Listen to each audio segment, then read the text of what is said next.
Hello friends, I'm your friend Neha Koshik. Today's our topic is layers of atmosphere. Okay, let's start our topic. Layers of atmosphere. कितनी layers हैं हमारी? 5. And पहले हम जान लेते हैं कि एटमॉस्फेयर है क्या किस चीज़ के बारे में पूछा जा रहा है हमसे, कौन सी लेयर्स के बारे में पूछा जा रहा है। आइए स्टार्ट करते हैं पहले हम कि क्या पूछा जा रहा है हमसे। वायुमंडल की परतें क्या हैं, लेयर्स ऑफ एटमॉस्फेयर क्या है एटमॉस्फेयर। एक इसके बारे में क्या बताया गया है कि जो एटमॉस्फेयर है वो विभिन्न जो हमारे आसपास गैसेस हैं उनका एक मोटा आवरण होता है जो क्या कर रहा है, जो हमारी एक अर्थ है उसको मतलब चारों तरफ से घेरे हुए है। और जहाँ पे हम रह रहे हैं, जिस तह पे हम रह रहे हैं अर्थ की, वो उससे बहुत हज़ारों मील तक ऊपर तक फैला हुआ है। ठीक है। और जो पृथ्वी का एटमॉस्फेयर है उसकी कितनी लेयर्स हैं टोटल? 5 लेयर्स हैं टोटल एटमॉस्फेयर की। एंड जो जीवन हम जी रहे हैं उसके लिए कौन जिम्मेदार है? ये गैसेस ही तो हैं, जैसे ऑक्सीजन से ही तो हम जी रहे हैं। और भी बहुत सारी गैसेस है हमारे आवरण में, हमारे एटमॉस्फेयर में। और इसमें भारी मात्रा में ठोस और द्रव के कण होते हैं। जो गैसेस होती हैं उनके अंदर कण भी तो होते हैं, ठोस या द्रव जो भी हैं, सॉलिड और लिक्विड के रूप में। शुद्ध शुष्क हवा में मुख्य रूप से क्या क्या होता है? Nitrogen, oxygen, argon, carbon dioxide, hydrogen, helium और ओजोन। इसके अलावा और क्या क्या होता है? जलवाष्प, धूल के कण, धुआं, लवण, ये सब भी हमारे एटमॉस्फेयर में अवेलेबल होते हैं। कितनी लेयर्स हैं हमारी एटमॉस्फेयर की, इस पिक्चर को ध्यान से देखेंगे एक बार। 5 लेयर्स हैं, troposphere, stratosphere, mesosphere, thermosphere and exosphere. जो फर्स्ट है हमारे पास ट्रोपोस्फियर, वो यहाँ पे लिखा हुआ है 0 to 12 किलोमीटर, पर बहुत सी बुक में ये 0 to 18 किलोमीटर भी है। ठीक है। एंड स्ट्रेटोस्फियर हमारा 18 to 50 kilometre, mesosphere 50 to 80 kilometre, thermosphere 80 to 600 kilometre and exosphere जो है वो 600 किलोमीटर से अबव पे है।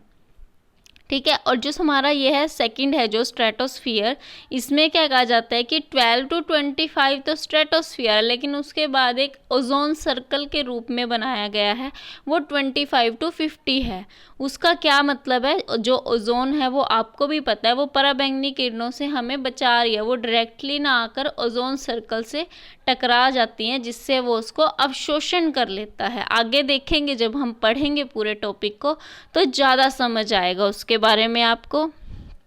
चलते हैं आगे। ये मैंने आपको बता दिया है कि कितनी लेयर्स हैं हमारी। फर्स्ट है शोभ मंडल, सेकंड है समताप मंडल और उसी में एक बना हुआ है ओजोन सर्कल, थर्ड है हमारा मध्य मंडल, फोर्थ है हमारा आयन मंडल एंड फिफ्थ है हमारे पास बाह्य मंडल।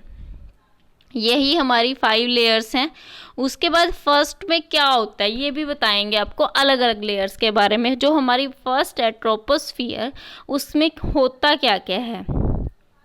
देखो इस पिक्चर को देखने से साफ पता चल रहा है कि क्या क्या होता है ट्रोपोस्फियर में। बादल बनते हैं, बिजली कड़कती है, बारिश होती है जहाँ हम रह रहे हैं। ठीक है। ट्रोपोस्फियर जो इसकी लेयर है उस लेयर पे हम रह रहे हैं। देखते हैं इसके बारे में कुछ पॉइंट्स पढ़ते हैं।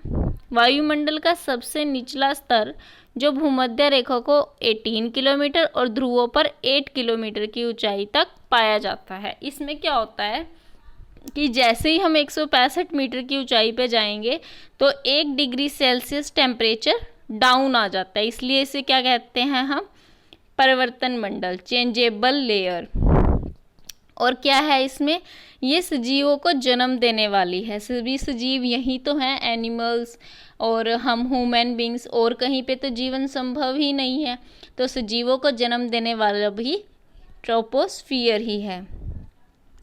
वायुमंडल में होने वाली समस्त मौसमी गतिविधियां, जैसे मैंने आपको बताया भी था कि जलवायु परिवर्तन, बादल बनना, आंधी तूफान, वर्षा, सब जो है वो शोभ मंडल में ही पाया जाता है। नेक्स्ट है हमारे पास स्ट्रेटोस्फियर। स्ट्रेटोस्फियर में क्या होता है? मेनली एरोप्लेन उड़ते हैं। ठीक है। जैसे फर्स्ट इसने क्या बताया कि इस मंडल में तापमान स्टार्टिंग में क्या होता है, स्थिर होता है। उसके बाद 20 किलोमीटर की ऊंचाई के बाद तापमान जो है एकदम से हाई लेवल पे चला जाता है और ओजोन परत जो है वो पराबैंगनी किरणों को अवशोषण के कारण होती है। ठीक है, ओजोन परत जो है वो तभी बनती है जब वो पराबैंगनी किरणों का अवशोषण होता है।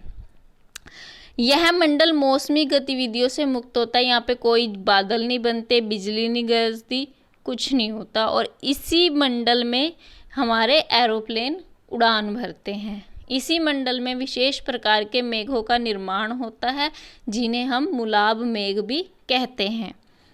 एक साइंटिस्ट है, उन्होंने क्या बोला था कि समताप मंडल की ऊपरी सीमा 25 किलोमीटर तक होती है।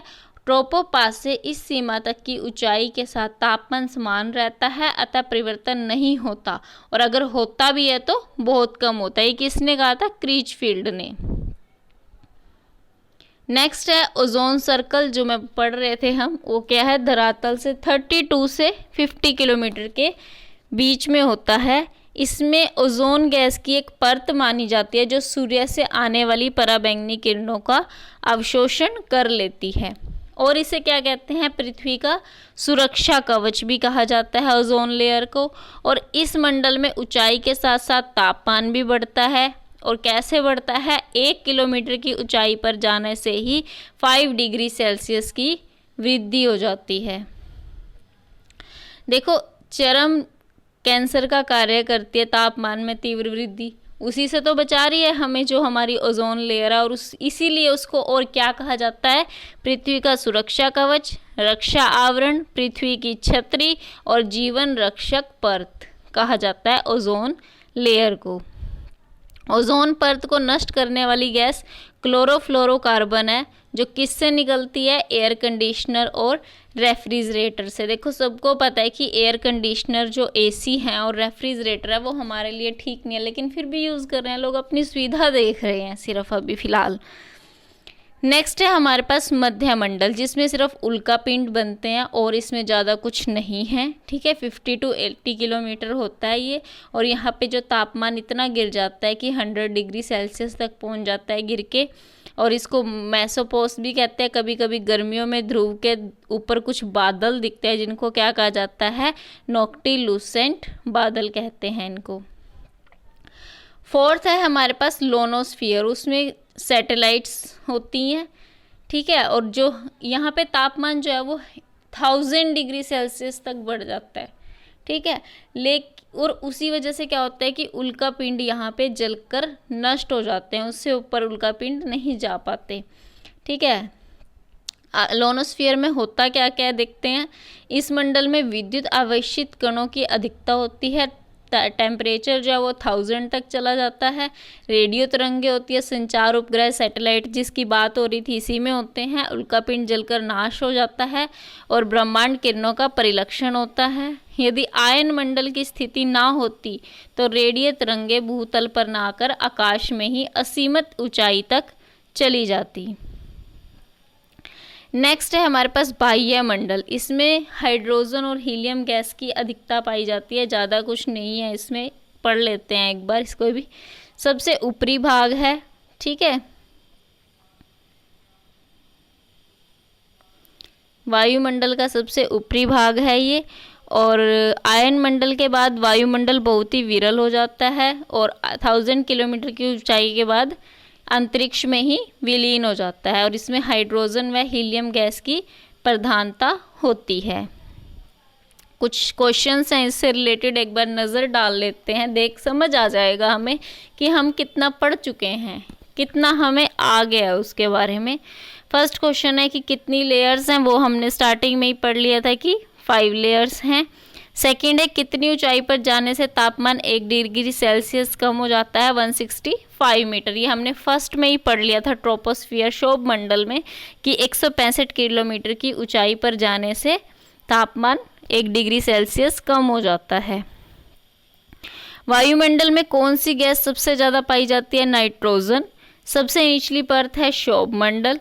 वायुमंडल की सबसे निचली परत शोभ मंडल की ऊंचाई पृथ्वी से कितनी है? 18 किलोमीटर।